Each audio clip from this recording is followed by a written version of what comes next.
Bienvenidas y bienvenidos. Hoy nos metemos con un tema que siempre genera conversación, a veces debate en círculos cristianos: el diezmo bíblico. Así es, un tema con historia. Exacto.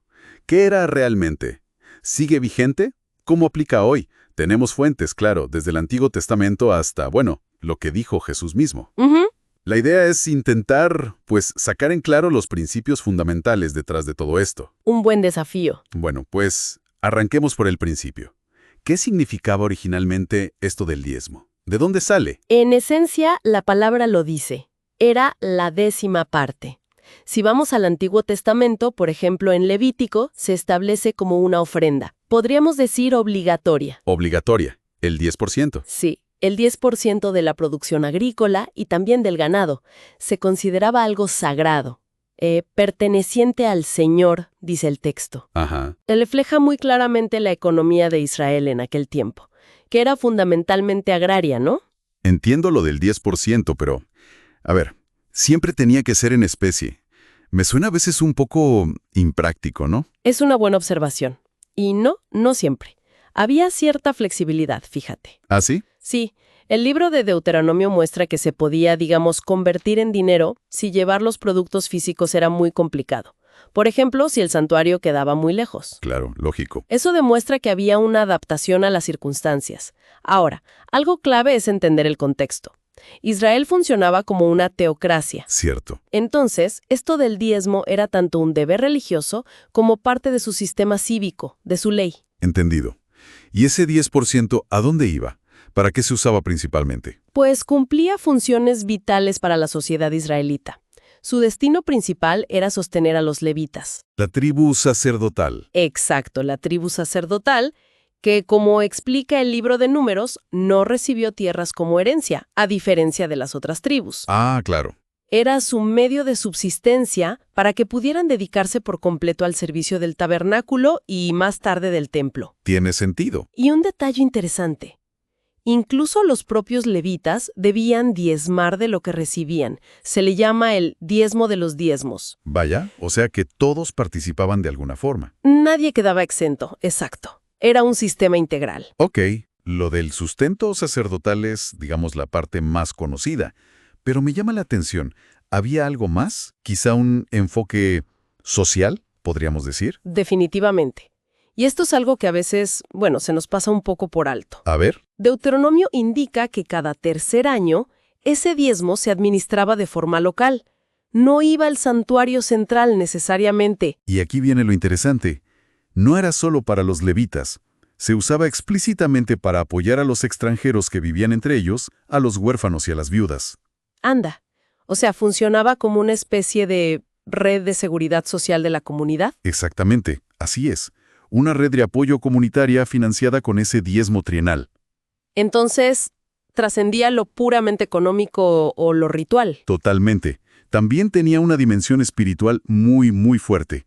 El mismo Deuteronomio lo dice, ¿Qué dice? que el propósito de diezmar era para que aprendas a temer, o podríamos decir a reverenciar, al Señor tu Dios todos los días. Interesante. Buscaba cultivar esa dependencia en Dios, la gratitud, reconocerlo como el proveedor de todo. No era solo pagar una tasa, era un acto de adoración y también de formación del carácter. Muy claro. Ahora, todo esto es Antiguo Testamento, el contexto de Israel. Pero claro, al llegar al Nuevo Testamento, la cosa cambia, ¿verdad? Parece que hay un giro. ¿Cómo se aborda ahí el tema? Sí, hay un cambio de énfasis notable. Pasamos de una ley específica muy ligada a ese sistema teocrático a principios más generales, de generosidad. ¿Generosidad cómo? Una generosidad que brota más de una motivación interna, del corazón. Se habla mucho de ofrendar, de dar con alegría, con regularidad. Pero la cantidad específica, incluso si es el diezmo o no, parece quedar más a la conciencia de cada creyente delante de Dios.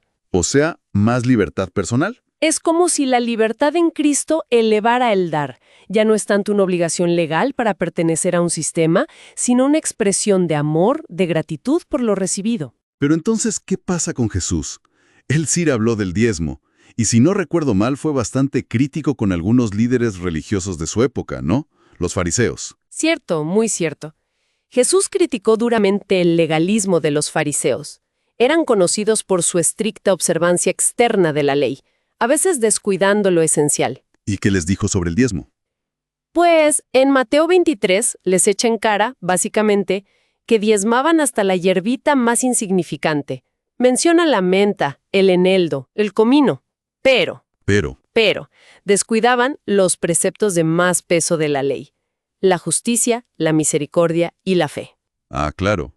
¿La crítica no era al diezmo en sí? Exacto. No era al acto de diezmar, sino a la hipocresía. A cumplir con lo externo, lo visible, pero olvidando la transformación interna y sobre todo las prioridades del reino de Dios. Entiendo. Entonces Jesús lo validó, lo descartó. ¿Cuál es la conclusión ahí? Porque parece un poco ambiguo. Aquí es donde se pone muy interesante.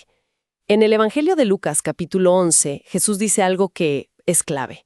Justo después de criticar a los fariseos por descuidar la justicia y el amor de Dios, ¿Qué les dice? les dice, debían haber practicado esto, la justicia y el amor, sin dejar de hacer aquello, el diezmo. Ajá.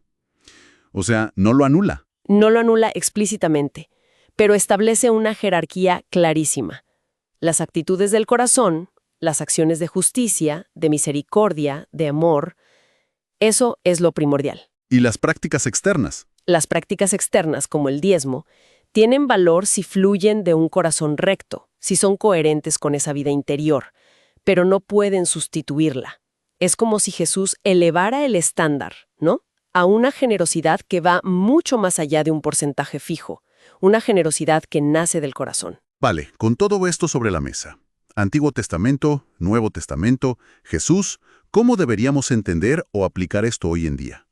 Porque sigue siendo un tema recurrente. Sí lo es. Creo que una perspectiva equilibrada buscaría integrar las lecciones de ambos testamentos. ¿Cómo sería eso? Pues, por un lado, reconocer que las ofrendas hoy, ya sea que alguien decida dar el diezmo como disciplina personal o dar otros porcentajes, tienen propósitos bíblicos claros. ¿Cuáles serían? Apoyar la expansión del Evangelio, sostener a quienes se dedican al ministerio de la palabra, a la enseñanza, y también, muy importante, ayudar a los necesitados, siguiendo ese modelo de justicia social que ya veíamos en el Antiguo Testamento. O sea, los fines siguen siendo relevantes. Los fines sí, pero la forma, la motivación. El creyente hoy discierne cómo contribuir en libertad, con alegría, como dice Pablo, pero siempre bajo ese llamado general a una generosidad que sea sacrificial, constante, que refleje el corazón de Dios. Entiendo. Entonces, se trata menos de una regla numérica fija y más de un corazón alineado con la justicia y el amor de Dios al administrar los recursos que uno tiene. Exactamente. Se trata de esa coherencia entre lo interno y lo externo. Muy bien. Creo que podemos ir recapitulando. El diezmo entonces nace como una ley muy concreta en el contexto de Israel, con fines claros, religiosos, sociales, de sustento. Ujú. Luego, con Jesús y el desarrollo del Nuevo Testamento, el foco se desplaza. Va más hacia la generosidad que nace del corazón, priorizando siempre la justicia, la misericordia, el amor. Así es. Ujú. Aunque Jesús no elimina necesariamente la práctica del diezmo, pero sí la pone en su lugar correcto, subordinada a esas virtudes esenciales, y válida si se hace con la motivación correcta. Exacto. Y esto, creo, nos deja con una reflexión importante para quien nos escucha. A ver, Más allá del debate sobre si es el 10% o no, sobre porcentajes, la pregunta podría ser, ¿cómo debería la comprensión de toda esta trayectoria histórica y espiritual del dar moldear nuestro propio enfoque personal hacia la generosidad? ¿Cómo vemos y administramos nuestros recursos hoy, a la luz de todo esto?